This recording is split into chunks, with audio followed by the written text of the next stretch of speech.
past few months, I've been looking for ways to upgrade my desk setup and create a more functional workspace while moving into my new apartment. As a filmmaker and photographer, it's key for me to have a space that I'm happy with since I spend a lot of time at home editing. I'm pretty happy with the results, and today I'm going to be going over all the items that make this space one I'm inspired to do work in. First and foremost, we have my desk. Enter the IKEA Saljon countertop, paired with Vivo standing desk legs. A lot of people talk about the Carlby from IKEA, but the Saljon is over $100 cheaper and is the exact same thing basically.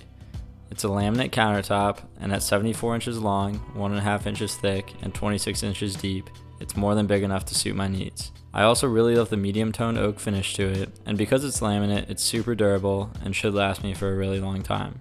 I love the width of it as it allows me to add a lot of different items to the desk when I need to, and just makes the desk look more minimal and super clean with items on it. When looking at standing desk legs, I came across this pair from Vivo.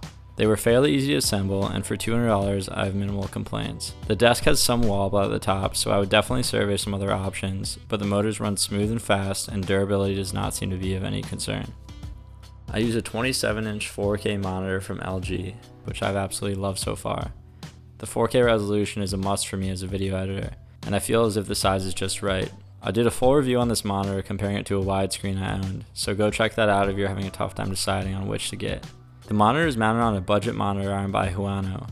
I love how this is minimal and center shafted. The mount has pretty limited functionality, but I would highly recommend it if your monitor doesn't need to move that much. On top of my monitor, I have this desk light which helps relieve eye strain and illuminate my desk area without any bright lights directly in my eyes.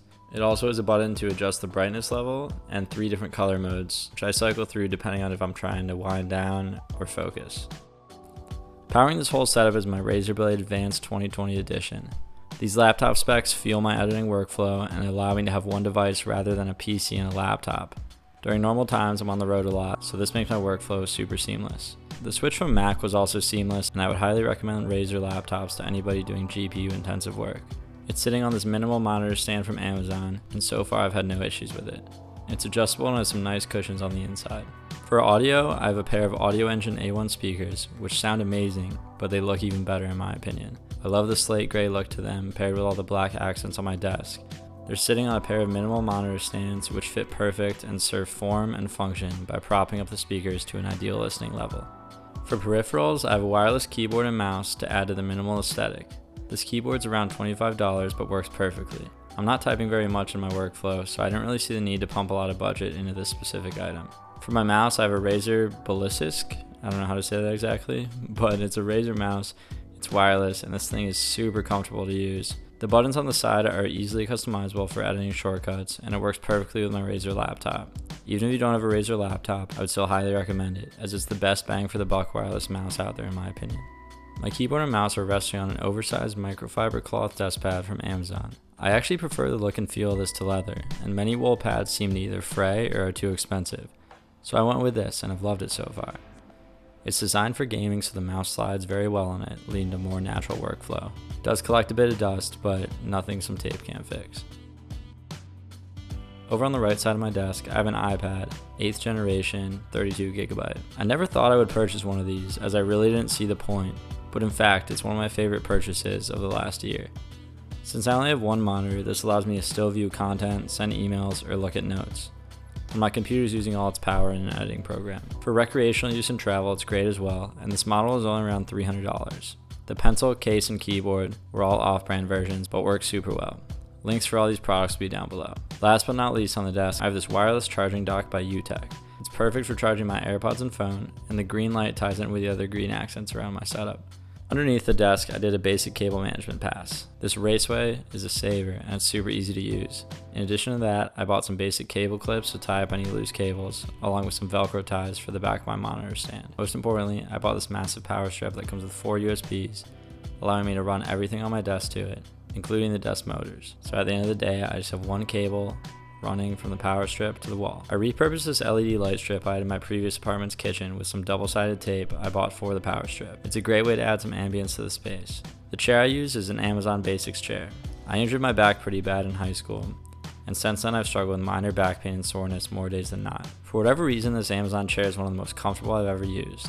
I can't really explain why my back doesn't hurt after using it like most chairs, but the general shape and materials used are comfortable.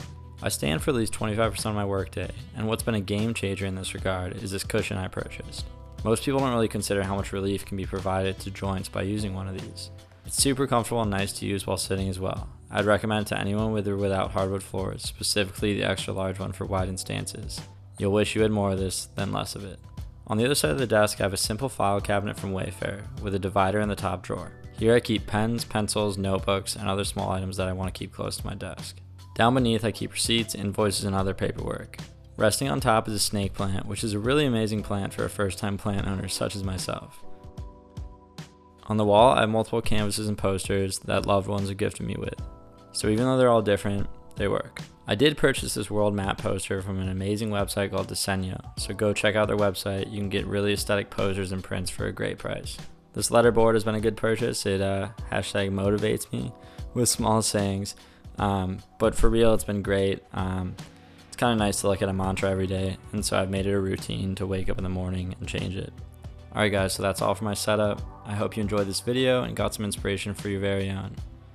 All the items mentioned in this video have been linked down below in the description, so go check those out if you're interested.